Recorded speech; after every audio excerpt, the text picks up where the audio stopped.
Halo, gimana nih kabar kalian hari ini? Apakah baik-baik saja? Nah, saya harap kita semua baik-baik saja ya, sehat-sehat pada hari ini.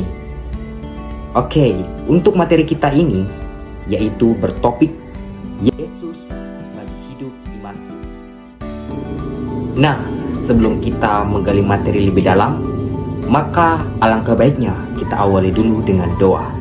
Saya minta kita semua merenungi hati kita dan berdoa dalam hati kita masing-masing agar kebelajaran kita pada hari ini dapat berjalan dengan lancar. Marilah berdoa dalam nama Bapa dan Putra dan Roh Kudus. Amin. Ya Bapa, Engkau telah mengutus Yesus Kristus, Putramu yang tunggal, yang telah menjadi manusia, wafat dan bangkit untuk keselamatan kami. Untuk itu semua, Engkau telah memberikan kasih-Mu yang tak terhingga melalui wafat dan kebangkitannya.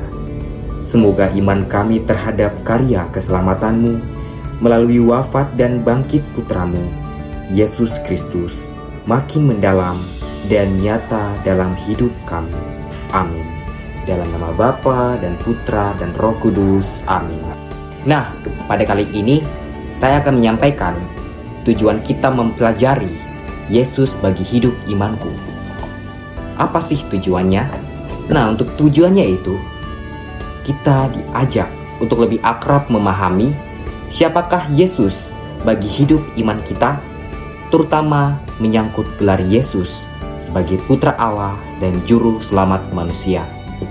Kalian akan mengenal gelar-gelar Yesus untuk menempatkan gelar-gelar itu sebagai bentuk penghormatan paling mendalam bahwa Yesus adalah pribadi yang istimewa, bahkan Ia adalah Putra Allah sendiri. Nah, gelar religius yang dinyatakan merupakan bentuk upaya untuk menghubungkan bahwa Allah berperan aktif menyelamatkan manusia. Gelar itu disematkan kepada Yesus untuk menyatakan bahwa Yesus adalah wujud kasih dan penyelamatan Allah kepada manusia. Gelar-gelar Yesus itu ingin mengajak kita agar semakin mencintai Yesus. Gelar Yesus bukan hanya sekedar sebutan atau jabatan, melainkan menyangkut gelar istimewa karena iman. Nah, itulah yang menjadi tujuan kita belajar tentang topik kita, yaitu Yesus bagi hidup imanku. Pada topik kali ini, saya ingin pertama-tama memberikan kalian sebuah foto, dan saya juga ingin kalian mengamati foto tersebut, foto yang ada di samping saya ini. Nah, saya akan menjelaskan beberapa sedikit penyampaian tentang apa sih foto ini. Foto ini merupakan foto yang berjudul Salvator Mundi. Ini merupakan karya dari Leonardo da Vinci, yang artinya penyelamat dunia. Jadi ini adalah foto dari sang juru selamat dunia kita. Nah, apa sih tujuan saya membagikan foto tersebut, dan apa sih tujuan saya ingin kalian mengamati foto tersebut? Saya ingin kita semua bersama-sama untuk menggali dan mencari tahu tentang apa artinya gelar Yesus sebagai Putra Allah dan Juru Selamat dunia, serta mengapa Yesus diberi gelar Putra Allah dan Juru Selamat dunia. Berikut adalah penjelasan-penjelasan pokok terkait pertanyaan-pertanyaan yang saya bacakan tadi.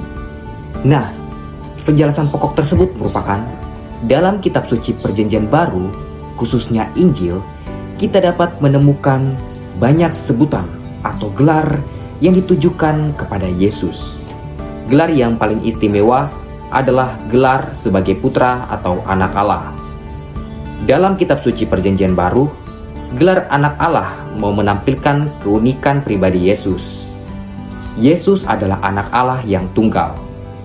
Keunikan itu muncul terutama karena hubungan dengan Allah yang amat erat dan tunggal, bahkan menunjukkan kesatuan Yesus dengan Bapa. Yesus dan Allah Bapanya adalah satu. Keunikan anak ini karena peranannya dalam seluruh sejarah keselamatan Allah. Anak menjadi pusat iman yang menyelamatkan. Orang yang percaya kepada anak mendapatkan hidup ilahi. Anak mempunyai peranan istimewa dalam rencana keselamatan. Ia tidak tergantikan. Anak membawa hidup abadi. Anak diutus Bapa untuk memberi hidup dalam kelimpahan. Pertama-tama, istilah anak Allah menunjukkan hubungan khas antara Yesus dan Allah. Tidak ada hubungan yang begitu erat dan mesra seperti hubungan Yesus dengan Allah. Hubungan erat dan tunggal ini dirumuskan dalam pernyataan Bapa dan Aku adalah satu. Kedua, istilah ini sekaligus menunjukkan perbedaan antara Yesus dan Bapa. Kendati hubungannya erat dan mesra, tetapi Yesus tidak pernah sama dengan Allah Bapa. Allah Bapa terbedakan dengan Yesus, Sang Anak. Anak tetap anak dan melihat keunggulan Bapa. Kenyataan ini dimunculkan dalam rumusan Bapa lebih besar daripadaku. Hubungan Bapa anak yang erat dan mesra menunjukkan peranan yang berbeda yang dimiliki antara Bapa dan anak. Nah, itu adalah beberapa penjelasan-penjelasan pokok terkait pertanyaan-pertanyaan gambar yang saya berikan tadi. Untuk berikut ini, kita akan menggali ajaran kitab suci terkait gelar-gelar Yesus ini. Nah, pertama-tama, saya ingin kalian membaca atau menyimak petikan Injil dari Injil Lukas pasal 9 ayat 18 sampai 91. Nah, untuk teksnya ada di sini. Pada suatu kali, ketika Yesus berdoa seorang diri, datanglah murid-muridnya kepadanya. Lalu ia bertanya kepada mereka, kata orang banyak, "Siapakah aku ini?" Jawab mereka, "Yohanes Pembaptis." Ada juga yang mengatakan, "Elia." Ada pula yang mengatakan bahwa seorang dari nabi-nabi dahulu yang telah bangkit. Yesus bertanya kepada mereka, "Menurut kamu, siapakah aku ini?" Jawab Petrus, "Mesias dari Allah." Lalu Yesus melarang mereka dengan keras supaya mereka jangan memberitahukan hal itu kepada siapapun. Demikianlah sabda Tuhan. Nah, kita semua sudah membaca kutipan teks kitab suci tadi, khususnya Injil Lukas pasal 9 ayat 18 sampai yang ke-21. Sekarang saya ingin menjelaskan terkait gelar Yesus sebagai apa yang ingin disampaikan oleh kutipan Lukas tadi, serta pengakuan Petrus itu ingin menandakan iman Petrus yang seperti apa. Kita akan bahas sekarang juga. Pengakuan Petrus, "Engkau adalah Mesias," adalah pengakuan iman yang luar biasa. Dengan pernyataan tersebut, Petrus mengakui imannya akan Yesus sebagai yang diurapi Allah, Sang Raja Penyelamat yang telah dinubuatkan oleh para nabi yang merupakan semboyan sampai tuntas. Yesus, Tuhan untuk zaman dahulu dan sekarang. Pengakuan ini adalah suatu sikap penyerahan diri kepadanya dengan segala resiko. Apa yang dimaksudkan dengan pengakuan iman akan firman Tuhan dalam Kristus dan dalam Allah Bapa kita? Maksudnya adalah pengakuan kita sebagai orang percaya, yaitu Yesus Kristus yang adalah Anak Allah. Yesus memang datang untuk menyelamatkan manusia, membebaskan manusia dari segala bentuk penindasan.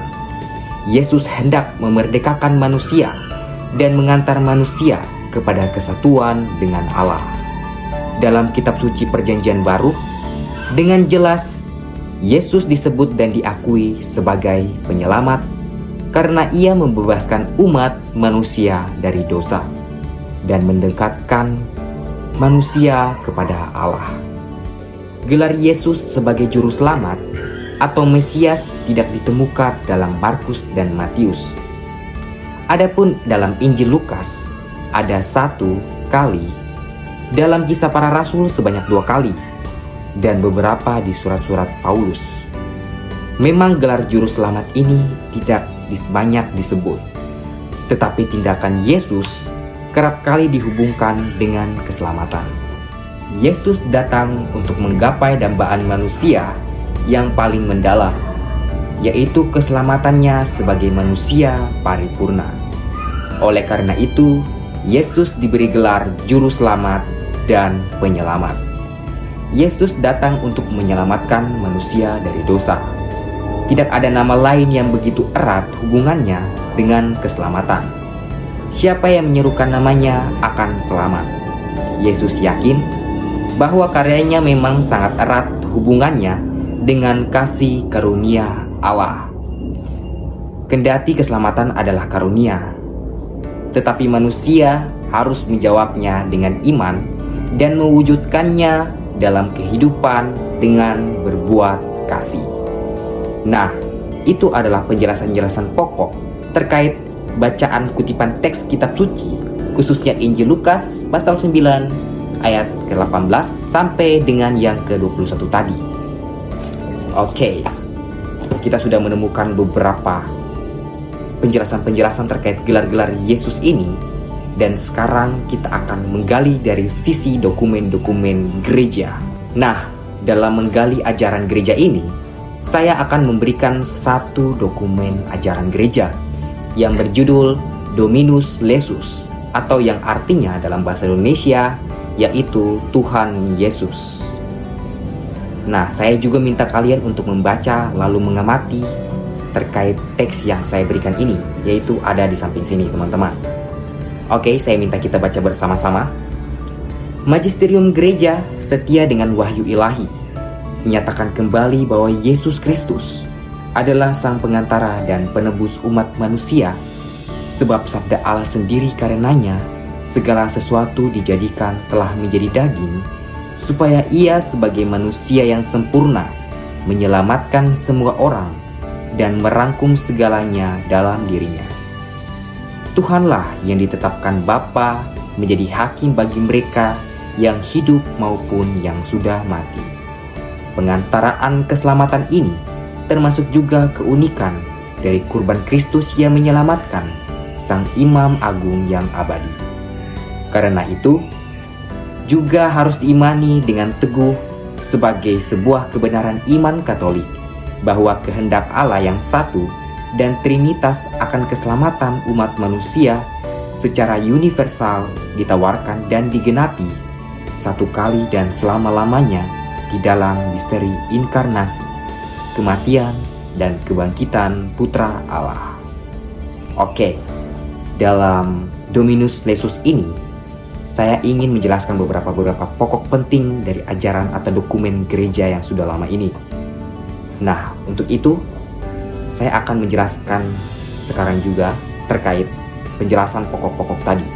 Selanjutnya, saya akan menjelaskan gelar-gelar Yesus sebagai Putra Allah dan Juru Selamat menurut teks yang kita sudah baca tadi, yaitu Dominus Lesus atau yang artinya Tuhan Yesus.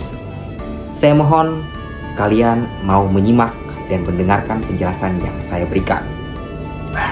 Keselamatan Kristen dihubungkan dengan hidup dan perjuangan Yesus Kristus, yaitu mendekatkan hubungan manusia dengan Allah. Keselamatan itu berkembang dalam pewartaan. Seperti biji yang ditaburkan, sabda keselamatan itu tumbuh dan membawa buah.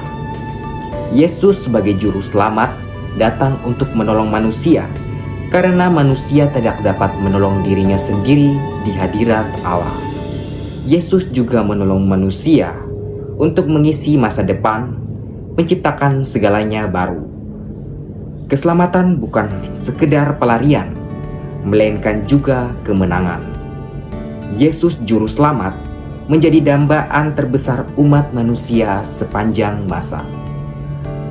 Kita bersedia mengikutinya dan bersedia dibaptis sebagai tanda iman akan tawaran keselamatan dari Yesus. Kita menjadikan Yesus sebagai penolong untuk sampai kepada Allah, karena kita tidak dapat menolong diri kita sendiri di hadirat Allah. Kita percaya bahwa Yesus telah membebaskan kita dari dosa dan maut.